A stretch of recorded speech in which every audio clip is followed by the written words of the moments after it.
Всем привет, с вами я, Оля Бро. Посмотрим ноябрь. Что вас ждет? Сделаем цыганский расклад. Что вас ждет в ноябре? Какие ключевые события сыграют роль в вашей жизни в ноябре? Смотрим на червяную даму. Мужчины переворачивают на себя информацию. За личными раскладами обращайтесь в личное сообщение. Так, червяная дама. Надежда на приятное общение.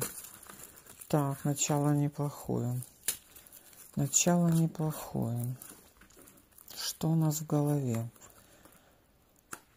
Хорошие новости. О болезни. О болезненной ситуации. В данный момент хлопоты. Ну, тут все казенные дела, да?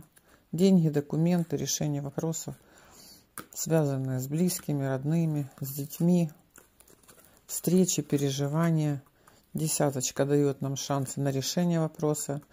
Этот бубновый туз тоже, бубновый валет тоже дает нам решение вопроса. Видите, там, где переживали результат, надейтесь на получение результата, говорят карты. Надейтесь, да? Надейтесь. Ваша надежда на получение результата.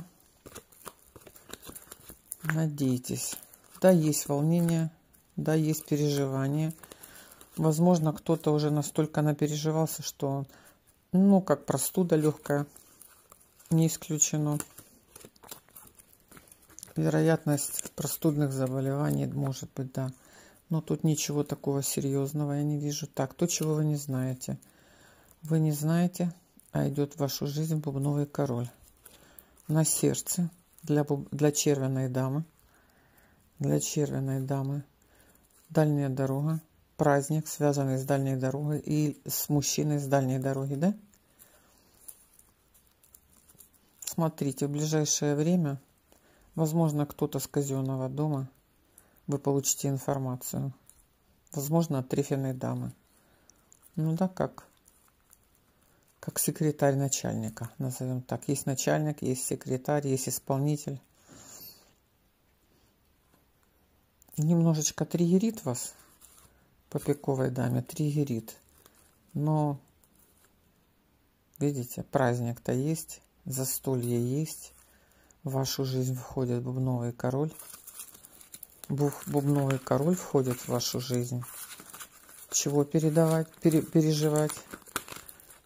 Две такие мощные